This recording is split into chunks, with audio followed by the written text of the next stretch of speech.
Welcome to Tirunelveli சமையல். இன்றைக்கி திருநெல்வேலி சமையலில் முட்டை குழம்பு எப்படி செய்யலான்னு பார்க்கலாம். இன்றைக்கி முட்டை குழம்பு செய்கிறதுக்கு சின்ன சாம்பார் வெங்காயம் எடுத்து வச்சுருக்கிறேன், இஞ்சி பூண்டு துண்டாக நறுக்கி வச்சுருக்கிறேன், கொஞ்சமாக தேங்காய், ஒரு தக்காளி. நம்ம இதை எல்லாத்தையும் வதக்கி இன்றைக்கி அரைக்க போகிறோம். வச்சாச்சு. இதில் பாத்திரத்தை வச்சுட்டு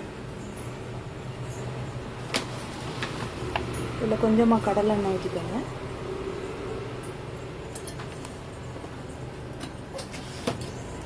கிராம்பு, சோம்பு எல்லாம் ஒன்று ஒன்று போட்டுக்கோங்க.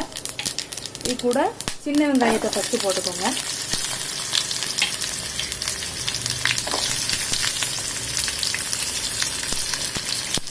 சின்ன வெங்காயத்தை ஃபஸ்ட்டு நல்லா வதக்கிக்கலாம்.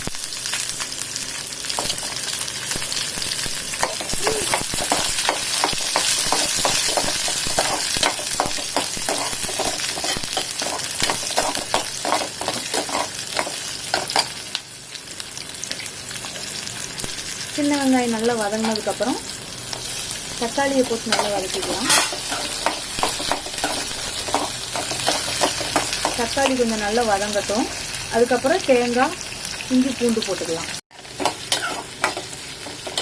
2 பேருக்கு சாப்பிட்ற மாதிரி இன்றைக்கி நான் சமையல் பண்ணுறேன். தக்காளி லேசாக வெந்ததும் இது கூட நம்ம இஞ்சி பூண்டு நறுக்கி வச்சுருக்கதை போட்டுக்கலாம்.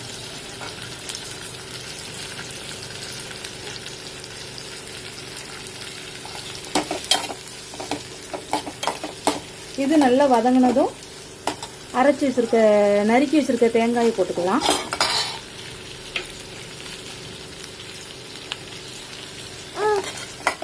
நல்லா தேங்காயும் வதங்கட்டும். தேங்காய் நல்லா வதங்கினதும் இது கூடயே நான் பொடி போட்டுக்கிடுவேன்.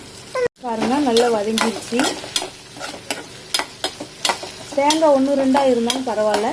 நம்ம இப்போ எல்லாத்தையும் வதக்கி மிக்ஸி ஜாரில் அரைக்க தான் போகிறோம். இப்போ இது கூடயே 1 ஸ்பூன் மஞ்சள் பொடி போட்டுக்கோங்க, 1 ஸ்பூன் மிளகாத்தூள் போட்டுக்கோங்க. நான் இது கூட கரம் மசாலா போட போகிறேன்.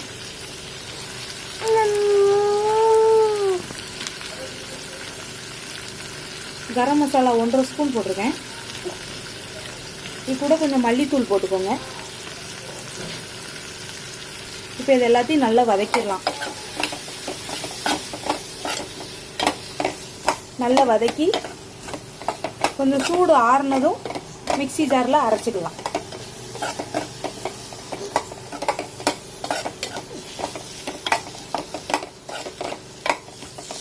மிக்ஸி ஜாரில் அரைச்சி எடுத்துகிட்டு வந்தாச்சு. இப்போ நம்ம குழம்பு ரெடி பண்ணிடலாம். அதே பாத்திரத்தை வச்சு கொஞ்சம் ஆயில் ஊற்றிக்கோங்க.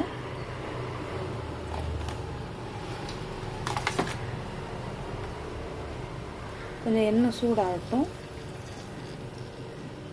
எண்ணெய் சூடாகிடுச்சு. அதில் கடுகு போட்டுக்கலாம்.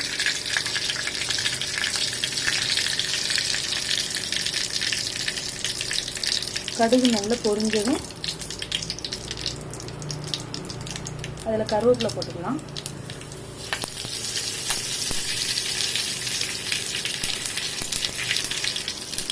இப்போ தாளிக்கிறதுக்காண்டி ஒரு 5 சின்ன வெங்காயம் நறுக்கி வச்சுருக்கிறேன், அதை போட்டுக்கலாம்.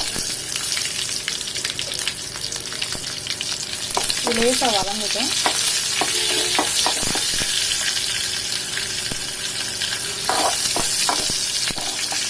அடுத்த சிம்மிலே வச்சுக்கோங்க.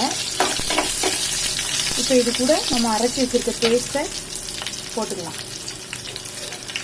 எல்லாத்தையும் போட்டுக்கலாம்.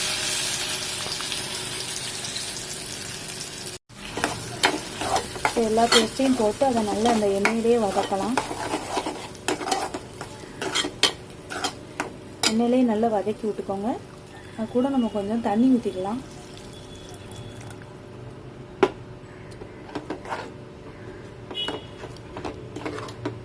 ரெண்டு டம்ளர் தண்ணி ஊற்றிக்கோங்க. மிக்ஸி ஜாரை கழுவி அந்த தண்ணி தான் நான் ஊற்றுறேன். உங்களுக்கு எக்ஸ்ட்ரா தண்ணி வேணும்னா நீங்கள் எக்ஸ்ட்ரா ஊற்றிக்கலாம்.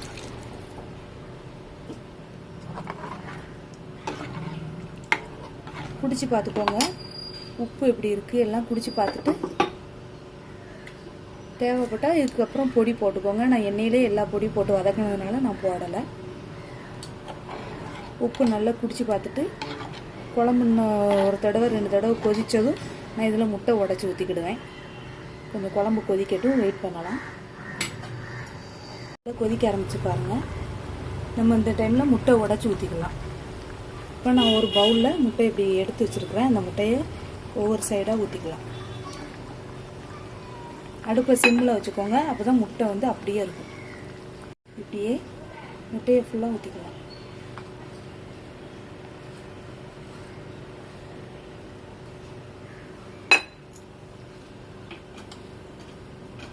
இதுக்கு மேலே லைட்டாக மல்லித்தலையை தூவி விட்டுக்கலாம்.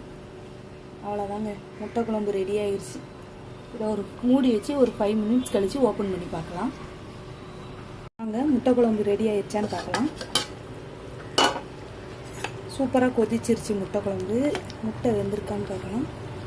முட்டையும் சூப்பராக வெந்துருச்சு. இதே மாதிரி நீங்களும் முட்டை குழம்பு செஞ்சு பாருங்கள், சூப்பராக இருக்கும். தேங்க்யூ. திருநெல்வேலி சமையலுக்கு சப்ஸ்கிரைப் பண்ணுங்கள். தேங்க்யூ.